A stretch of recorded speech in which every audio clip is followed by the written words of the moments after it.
सर्दियों में लगातार चल रही खांसी को कैसे ठीक करें। अगर आपको खांसी है और आपने कई सारी दवाइयां खा ली, आपने कई सारे एंटीबायोटिक्स खा लिए, टेस्ट करा लिए, कई तरह तरह के डॉक्टर्स को दिखा लिया, बहुत सारे डॉक्टर्स को दिखा लिया, आयुर्वेदिक मेडिसिन ले ली, होम्योपैथिक मेडिसिन ले ली, एलोपैथिक दवाइयां ले ली, घरेलू नुस्खे भी अपना लिए, लेकिन खांसी नहीं जा रही है और चेस्ट से घड़ जैसी आवाज भी आती है और लगता है कि बलगम चेस्ट के अंदर काफी ज्यादा जमा हो गया है, बहुत ज्यादा भर गया है, लेकिन बाहर नहीं निकल रहा। कई बार तो सांस लेने में तकलीफ हो जाती है, सांस फूलना स्टार्ट हो जाती है और कई बार मरीज को पसीना आना स्टार्ट हो जाता है, सांस फूलने लगती है और घड़ जैसी आवाज आती है, सीटी जैसी आवाज आना स्टार्ट हो जाती है। अगर इस तरह की प्रॉब्लम है तो ये वीडियो पूरा जरूर देखिए और समझिए कैसे आपको इस प्रॉब्लम से छुटकारा मिलेगा और आखिर ये प्रॉब्लम हो क्यों रही है।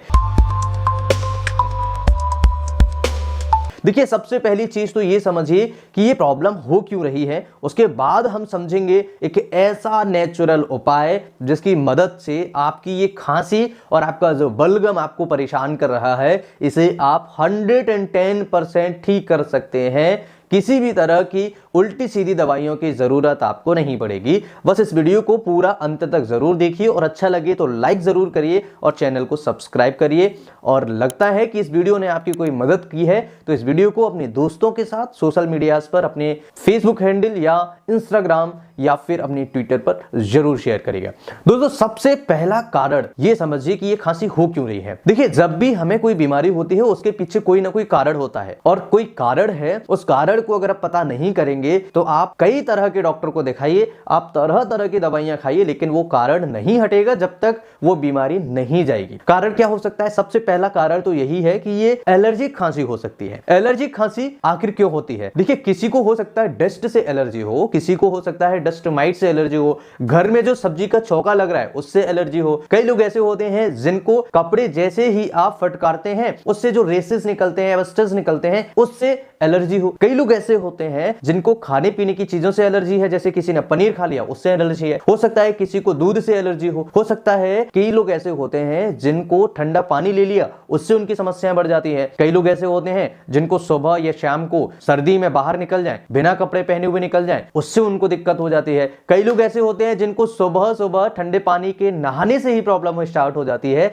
इस तरह की कई सारी प्रॉब्लम्स होती हैं, कई सारे कारण हो सकते हैं जिससे उनको इस तरह की खांसी हो सकती है। और कई लोग ऐसे होते हैं जिनको अस्थमा हो सकता है, कई लोग ऐसे होते हैं जिनको लंग्स की कोई और प्रॉब्लम हो सकती है जैसे सीओपीडी है, या कई लोग ऐसे होते हैं जिनको लंग्स में किसी प्रकार की पर्टिकुलरली एलर्जी होने की वजह से, ट्यूबरकुलोसिस होने की वजह से ही उनको खांसी लगातार बन रही हो। कई लोग ऐसे हो सकते हैं जिनको गले में खराश होने की वजह से, गले में इंफेक्शन होने की वजह से एलर्जी हो। कई लोग ऐसे हो सकते हैं जिनको नोज से पानी आता है, जिनको नोज से उनके नोज ब्लॉक हो जाती है, उनके नोज लाल हो जाती है, आंखों से पानी आता है, उसकी वजह से भी कई लोग ऐसे होते हैं जो बलगम पीछे गिरता है और उसकी वजह से उनको खांसी हो जाती है, पीएनडी या राइनाइटिस जिनको हम कह सकते हैं। तो ऐसे कई सारे कारण हैं जिनकी वजह से आपको खांसी हो सकती है। अब मैंने जितने कारण आपको बताए हैं इनमें से कौन सा कारण आपको सूट कर रहा है, ऐसी कौन सी प्रॉब्लम है जिसकी वजह से आपको ये खांसी हो रही है, ये आपको पता करना है। दूसरा, अगर किसी को कोई बीमारी है, जैसे अभी मैंने आपको बताया, अगर किसी को अस्थमा है, किसी को ट्यूबरकुलोसिस है, सीओपीडी है, किसी को ब्रोंकाइटिस है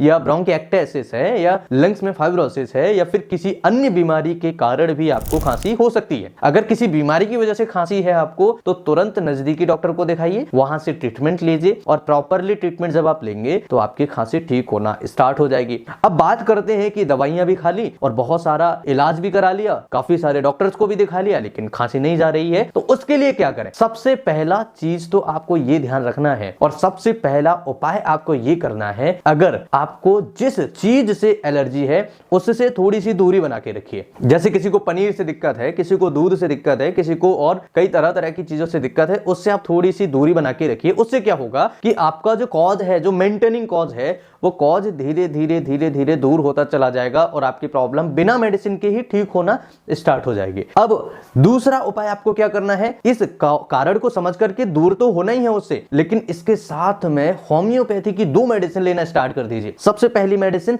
अगर सूखी खांसी आपको हो रही है तो ब्रायोनिया एल्वा 30 पोटेंसी।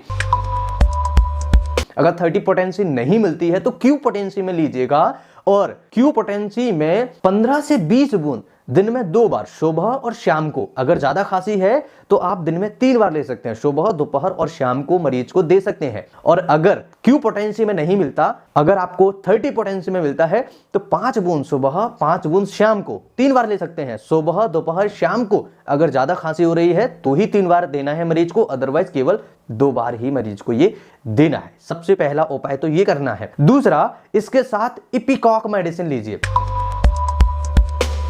या इपिकॉक नहीं मिलता है तो आप ले सकते हैं र्यूमेक्स क्रिस्प। र्यूमेक्स क्रिस्प मेडिसिन जो है ये 30 पोटेंसी में 5 बूंद सुबह, 5 बूंद शाम को लीजिए। ध्यान रखिए ये 3 बार आपको नहीं लेना है। अगर आपको 30 पोटेंसी में नहीं मिलता है तो क्यू पोटेंसी में लीजिए, और क्यू पोटेंसी में मरीज को आप 10 से 15 बूंद सुबह और शाम को मरीज को देना स्टार्ट करिए। फिर आप देखिए कि मरीज की खांसी बड़े आसानी से ठीक होना स्टार्ट हो जाएगी। ध्यान रहे, जिनकी उम्र 20 साल से अधिक है उन्हीं लोगों को ये डोज देना है। अगर जिनकी उम्र 20 साल से कम है उन लोगों को, उन बच्चों को तुरंत डॉक्टर को दिखाएं, उसके बाद कोई मेडिसिन देना स्टार्ट करें। साथ ही साथ तीसरा उपाय क्या करना है, लहसुन की कली एक सुबह और एक कली शाम को देना स्टार्ट कर दीजिए। अगर एक कली सुबह, एक कली शाम को आपने देना स्टार्ट कर दिया तो शरीर के अंदर जो ठंड है, जो सर्दी की वजह से जिनको खांसी हो रही है, वो खांसी ठीक होना स्टार्ट हो जाएगी। और ऐसे मरीज जिनको खांसी सर्दी की वजह से काफी टाइम से है उनको राहत मिलना स्टार्ट हो जाएगी। साथ ही साथ ये दोनों मेडिसिन भी मरीज को देना है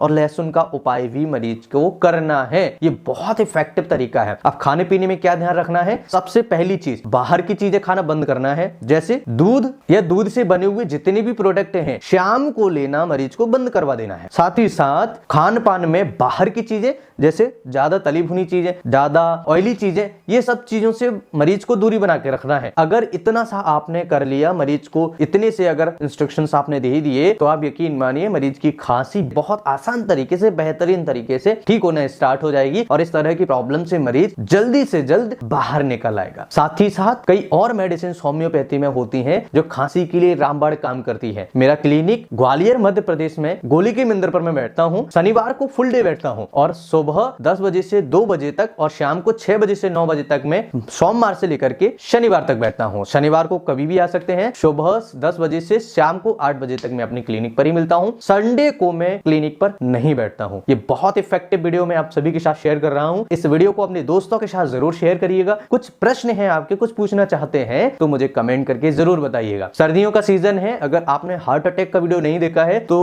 प्ले लिस्ट में आपको जरूर मिल जाएगा। प्ले लिस्ट में जो वीडियो हमने ऐड किया हुआ है उसमें हार्ट अटैक सर्दियों में ही क्यों आता है ये समझना जरूरी है। और अमेरिकन रिसर्च स्टडी के मुताबिक एक खुलासा हुआ है जिसमें क्रिसमस डे से लेकर के जनवरी का जो मंथ होता है उसमें सबसे ज्यादा हार्ट अटैक होते हैं। वो कारण समझना बहुत ज्यादा जरूरी है और उस वीडियो को जरूर देखिए। उस वीडियो में बताया गया है कि हार्ट अटैक से कैसे बचा जा सकता है, हार्ट अटैक से कैसे बचें और अपने हार्ट को हेल्दी रखने के लिए क्या करना चाहिए। ये सभी चीजें उस वीडियो में हमने डिस्कस करी हैं। वीडियो को जरूर देखिए और इस वीडियो को अपने दोस्तों के साथ जरूर शेयर करिएगा। मैं फिर मिलूंगा इसी तरह के किसी इंटरेस्टिंग और ट्रस्टेड वीडियो में। तब तक के लिए स्वस्थ रहिए, मस्त रहिए, मुस्कुराते रहिए। नमस्कार, जय हिंद।